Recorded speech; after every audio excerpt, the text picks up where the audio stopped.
Is heavy duty compensating for something? Why don't you ask him yourself? T-Man 978 Show Review. Hello everyone, T-Man 978. Right now I'm reviewing G.I. Joe Sigma 6 Commando Class Heavy Duty.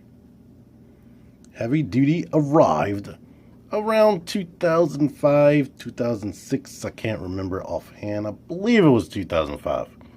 Because it was like hot on the heels of Transformers alternators, where they shook up things with the Transformers line, and they did something different with the G.I. Joe. As you can see, this is an 8-inch figure. He's probably taller than 8 inches himself, to be honest.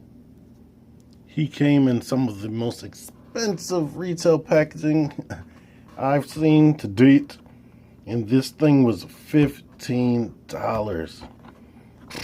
On Amazon just now, before I started doing this review, I saw he's being sold for a little less than $40, like in the package. But let me get close up on this little description of G.I. Joe right there. This description of Heavy Duty right there, and you can see a few of the other figures. If you want to see a detailed list of things you can do with this packaging like that right there, you can look at my Duke video, because I got in depth on that video, and I'm not going to do that here. So, let's start things off with his accessories. Let's look at his cold fusion backpack generator. You might not be able to see this, but this is the plasma canister that's in there right now.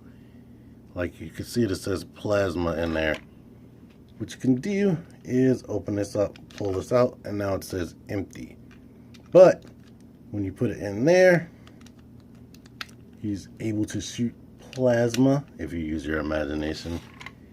And this is the plasma missile right there. It does fire. We can load this in right here, which is a different color. And what you can do is take this out. I don't know if it's always looked cloudy like this, or if this is victim to time. Focus. But that's what that looks like. The other one is this pulse right here. So you put this in here, switches over. Now it says pulse in there. He has his pulse missile. Pull this right here, that fires. This can actually be removed. That did more than I wanted it to do, but there you go with that. Now his Gatling gun. These bullets are one separate piece. You have to connect it underneath of here. I don't want to mess with that. And then connect it to there. They come off really easy. So I'm gonna try to keep that shut. It doesn't stay shut as much as I would like it to. But on this side, there is a knob. You turn it, it basically just shakes. But if you hold this switch right here on the bottom of the Gatling gun, hold that, and now turn it up, it actually rotates. So I guess it sort of acts like a safety or whatever. This piece is capable of coming off. You might not want to do that though. Next up, the goggles. I think they try to do a one-size-fits-all thing with these goggles, but his head is bigger than the other characters, so it doesn't fit over both ears at the same time. But you could take that off, and now here he is. Let's try to get a close-up on his face. Kind of never like that his eyes are like green or something. I don't know, maybe they're hazel, but I guess that could happen with a person that's as dark skinned as him. That's rare. But look at the amount of paintwork that's just on his face alone. The band-aid is a different color, the eyebrows, the beard, the eyes, two different shades. Actually, there are 3 different shades, sorry. And it's kind of some fading effect in the eye, so maybe more than 3. But this bandana is removable. The head sculpt is nice. He has a dog tag All of them come with the same dog tag. Well, at least the G.I. Joe figures, at least. And it has this Sigma 6 logo right there on them. So they are interchangeable. It doesn't have like heavy duty on it. Right in here, they do have this yellow strip. It does change shade as it spins around. I want to make sure I show that off. Here he is with the Cold Fusion backpack on and no weapons. This just unsnaps, comes off. A lot of people don't like the actual cloth clothing that these came with, or at least the Commando class came with. The basic packs didn't really come with much clothing, but I liked it. It made him feel more real, like more of a real guy. And let's see, the pants are capable of coming off. I'm not sure. Yeah, let me just show that off since I'm slowly stripping him apparently.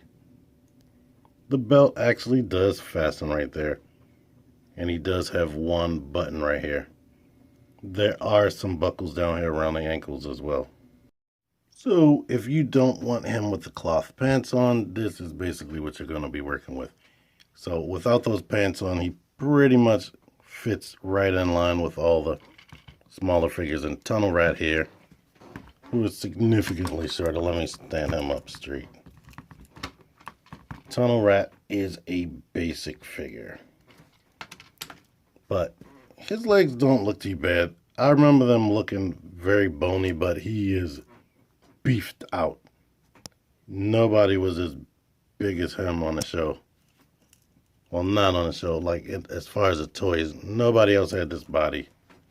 Like, later on, they started making generic characters, but basically, he was the only big guy. And he has some extra, I don't know if I want to call it extra articulation. Let me show you. Their heads are just on a ball joint, so he can look up that much and look down that much, and of course rotate and get some pivot and whatnot. Let's take this. No, it's staying good right now. The arms can crunch in that much. They can go out to right there, but this is hindering it, stopping it. Of course, they can rotate. Now, his biceps rotate, but he doesn't really have bicep rotation in a real sense, because it's just like a big bicep on top of a small little arm. But the forearm does rotate and does go out, go back like that. And the bend is that much. None of these had double jointed elbows. I wish they did. But the wrist can go in a lot and out a lot, and of course rotate. He has an ab crunch that goes back that much, forward that much, and a waist joint. Hips go out that much, can kick up really high. His knees bend that much, and they rotate at the knee. Boots swivel. Some of them, yeah, most of them have boot swivel. And the foot can go up high and back high, and you need to do that to get those pants off. I don't remember them being that difficult, but I probably only did that once. Now, the way the feet are shaped, as you can see here, since he doesn't have ankle pivot, it does make it a little bit awkward trying to stand him up. So, I don't know. Since I showed him with the pants with the gun, let me show him without the pants with the gun so you can get a feel for that. Now, here he is like this right here. So, maybe like this better without those pants. Maybe not. Here he is without the bandana. Maybe like that. Could pretend he's Roadblock or whatever. Since I believe I heard that they are pretty much the same character. He actually replaced Roadblock because they lost that license or whatever. But I love this figure. This is still a good figure today, to be honest. Only thing sucks about him is the lack of ankle pivot. But you can still get him in the poses. He doesn't come with as much accessories as, like, let's say Duke or some of the other smaller characters, because he himself is huge. He takes up the daggone whole box. Then he has this gigantic weapon and gigantic backpack, so there wasn't much more they could pack inside that box. So I really like them.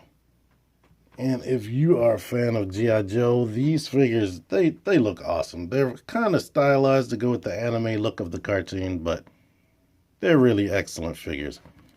One more thing, because I didn't show this off. Like, he doesn't come with another gun, but on the show, he had like a super punch. These gauntlets were able to like make things explode, or he was able to hit way harder. He has the same wrist communicator that everybody else had. And you can see that he can like make phone calls and whatnot, because there is like a little phone in there. And a video screen. This was before smartphones came into play, so that was kinda on the cusp of being ahead of its time, but there you go with that. Man, the poor factory workers that had to put these pants on him. I know they were under time constraints and whatnot, but whew. Like I said, this is an awesome figure. Before I forget, let me show you this one last thing. This is able to move like straight out like that if you need it to. But there we go. Awesome figure. If you like heavy duty, if you're a fan of G.I. Joe, I would suggest possibly going out there to get them if you're interested after watching this. Well, he's way higher than $15 now, but it's not outrageously high because these aren't too highly sought after. The line was canceled because of sales dropping, probably because the show got canceled mid-second season. But anyway, if you like this video, do not leave without clicking the like button so I can know that you like it. Watch that video right there. That's gonna be Duke, and this is gonna be my Sigma 6 collection that I did a long time ago. But share, comment, subscribe. T-Man 978 out of here. Thank you for watching.